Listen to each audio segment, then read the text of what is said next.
Adam Kolarek now available.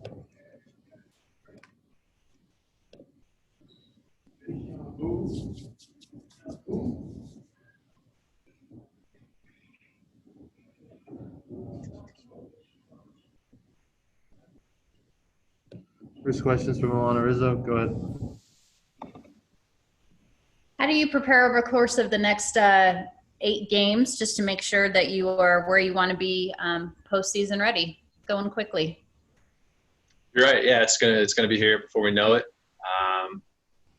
I think it's nothing too new that I'm going to be working on. I was really happy to be able to get into the games each of the last 3 nights, so it's kind of getting used to how the playoffs, there's really not too many off days. So I think like last year, it was a little bit more common for me to go 2-3 nights in a row. So being able to do that, like I just did the past couple of nights, I think that'll be helpful. So I think you'll probably see maybe one more little stretch like that. But I'm sure everybody will be rested and ready to go. What are the conversations like for you guys in that bullpen as you have just 8 games remaining, but knowing that there's a much bigger picture right around the corner? Yeah, I think, this is obviously what we've been working towards. The conversations, it's really, it's just a little bit of the fine tuning. I think everybody's starting to feel really healthy. It's been so great to get Baez and Joe back. Obviously, they both look great. Losing Ferg is really tough. So we're going to all have to step up to keep this thing going. But I think overall, everybody's feeling really strong. We've had to do some bullpen days this past week, but the way that we're set up in our bullpen, I think we can certainly handle it. And, if we're asked to do anything like that in the playoffs, we'll be ready. But otherwise, just a little bit of fine tuning and just, really, really ready for it to start. Thank you. Next question is from Dave Vassay. Go ahead. Adam, have you and your teammates had the discussions about going into the bubble, and how do you feel about that for the postseason? I think we're just going to embrace it. I don't think it's going to be too big of a deal to handle. Once you set up all the logistics to make sure that your family is taken care of, and all those things that we handle outside of baseball.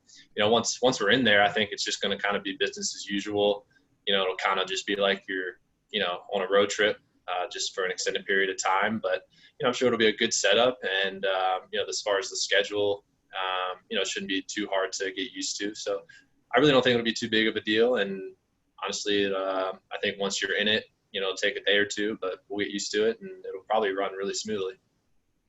Adam, you were talking about those bullpen games. It's still somewhat of a foreign concept to fans that watch these games. Can you explain how relievers get ready for that? Do you know when you're coming in? What's the vibe in the bullpen when it's going to be that type of game? We definitely have really good communication between, especially Mark and then Bard in the bullpen. For example, when we did it in San Diego, they gave me a good heads up that, I should be ready early. So I knew there was a good chance I was going to follow Gratterall. So just little communication things like that go a long way, especially when you're used to coming in 6th, 7th, 8th inning. And then we did a bullpen day on a day game. So that kind of adds just to, bumping up your mental and physical preparation for the game. So, I was stretching already in the first inning, and then I think I came in the second. So, you get ready that way. And, for me, I went through it a little bit, in Tampa, so it's not too new for me. But I think, like I was saying, the way our staff as a whole, if you want to include, the possibility of D-May or Tony, they're used to coming out of the bullpen a little bit. So however it's going to be handled in playoffs, I think we certainly have the arms to make it hard on any team we face, because, that's the beauty of it. Like last night, the Rockies, hitters really never faced the same guy twice. So that's a really hard task for any lineup, especially one that, can be as dangerous as Colorado's. They can never get comfortable in there with looking at the same type of pitcher. They're going to see 3, 4, 5 different kind of arms for their night. Thanks for that explanation. Appreciate it. You got it. Next question is from Ari Castillo. Go ahead. Hey, Adam, there was a point here before the craziness of 2020, the three-batter rule was like the craziest thing baseball was going to do this year. Obviously, it's not the case, but I'm just wondering, what impact has that had on games? Do you feel it, is it the impact as you expected? Is it different? What do you think? So far, I think it's been what I expected. Like I've said before, I was never just a one-batter guy in Tampa, so for me, facing multiple hitters is nothing new. I think, like I said before as well, just the one thing that it changes is being available every single night.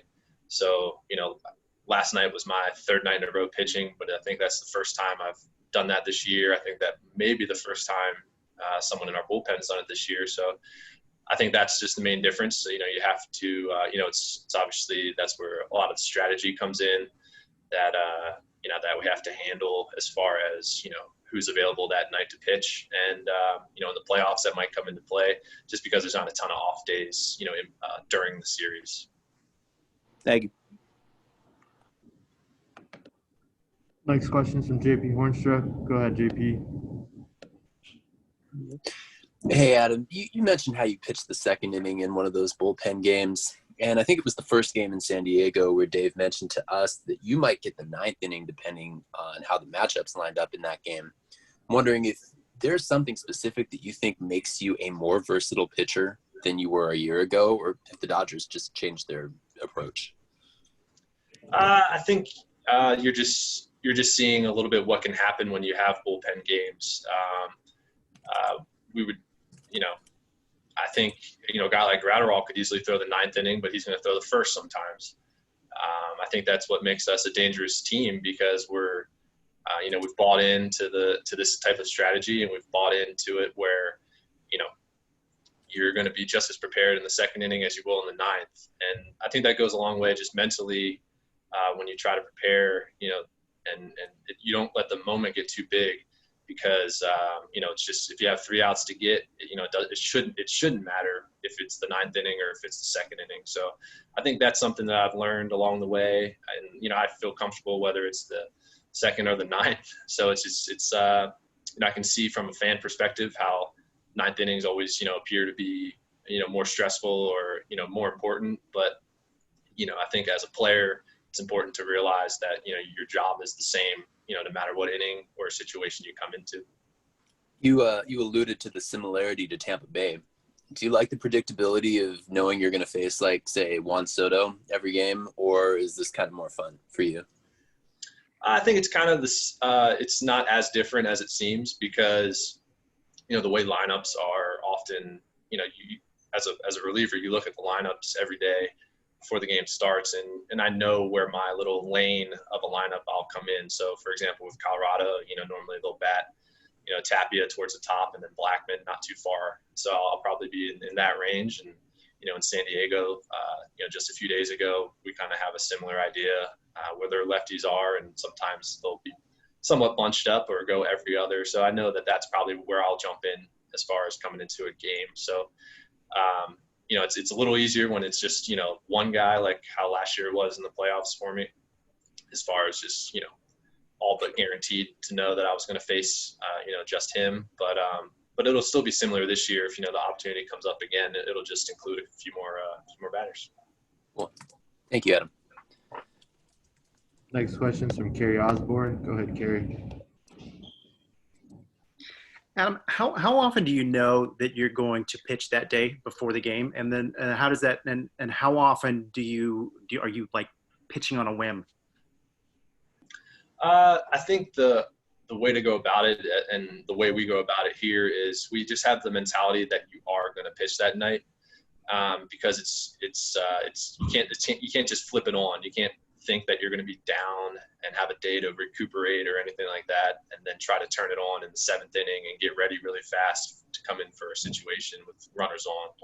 So I think, as a whole, we try to just take that approach because it just helps you stay ready, and that way you're not caught off guard, if you do get in the game. So it's just easier to go about it that way.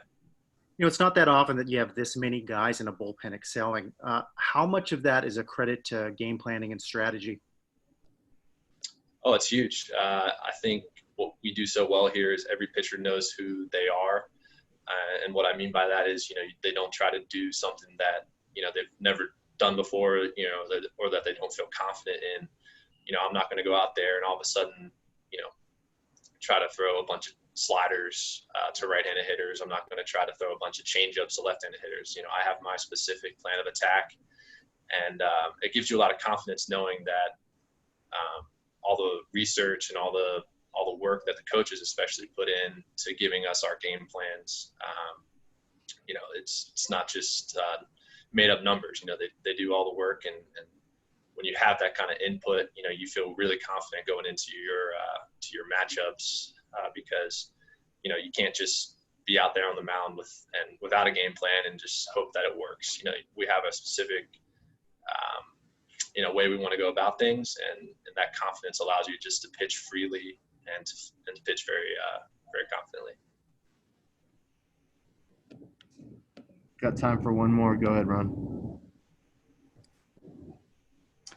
Yeah, Adam, yesterday I asked Doc if, given the successes that you've had this season under the 3-batter rule, if he would consider having you go multiple innings.